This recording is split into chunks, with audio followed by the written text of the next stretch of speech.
पूछा यदि 15 cot a बराबर 8 है तो sin a और sec a का मान ज्ञात कीजिए। ठीक, आप समझ लीजिए। सबसे पहले एक त्रिभुज बना लेते हैं। ठीक है, एक त्रिभुज बना लेते हैं।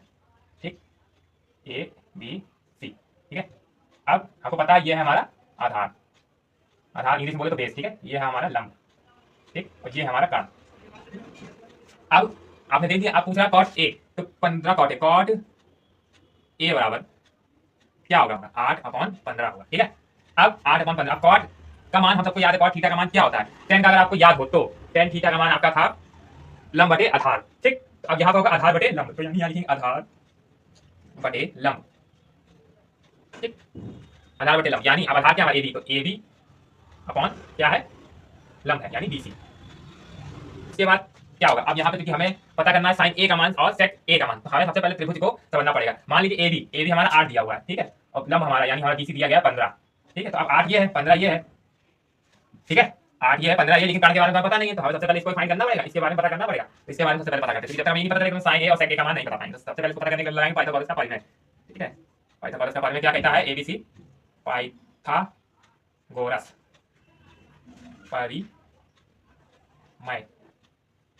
परिमेय, पाइथागोरस परिमेय। ठीक है, क्या लगेगा?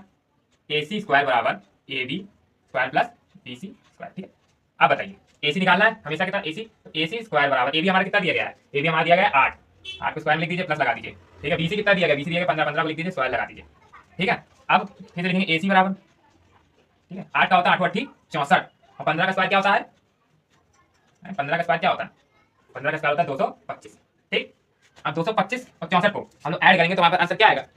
225 और 64 को ऐड करेंगे तो आंसर क्या आएगा? जोड़िए, तो हम लोग जोड़ते हैं, तो 5 4 आ गया 9। ठीक, 2 6 हो गया 8। ठीक, और 2 का 2, 289, 289 ए सी बराबर 289। ठीक है, अब इसका जो स्क्वायर इधर जाएगा, स्क्वायर रूट में बदल जाएगा। 289, 289 हमको ये बताइए किसका स्क्वायर है? 289 स्क्वायर रूट इसका किसका है? अगर आपको 1 से 30 तक के स्क्वायर याद है तो ये हमारा 17 का है। ठीक है, हमारा 17, यानी हमारा जो क्या है? ए सी हमारा क्या हो गया? ए सी बराबर क्या हो गया? 17। ठीक, ए सी बराबर 17, 17 हो गया। अब साइन ए और सेक ए, अब अच्छा आपको पता होगा साइन ए का, साइन का मान हमने क्या बताया था? साइन का मान हमने बताया था आपको लंब बटे कर्ण। ठीक है, लंब बटे कर्ण, तो लंब हमारा क्या दिया गया? 15, बराबर में 15 लिख दीजिए, बटे में कर्ण है, कर्ण कितना दिया? 17, 17 लिख दीजिए, यहाँ 17 लिख दीजिए। ठीक है, इसको क्वेश्चन मार्क बता के 17 लिखिए। ठीक है, अब पूछा गया सेक का मान, तो सेक का मान क्या होता है? अगर आपको सेक का मान याद होगा तो आप मुझे बता सकते हैं कि कॉस का मान होता है आधार बटे कर्ण, तो सेक का मान होगा कर्ण बटे आधार, तो लिखिए कर्ण बटे आधार, कर्ण बटे आधार। कर्ण बटे आधार लिखा, क्या आएगा इसका? कर्ण हमारा क्या? 17 है, 17 लिख लेंगे, आधार हमारा क्या? आधार हमारा 8, 8 लिख लेंगे। ठीक है, दोनों के हमने साइन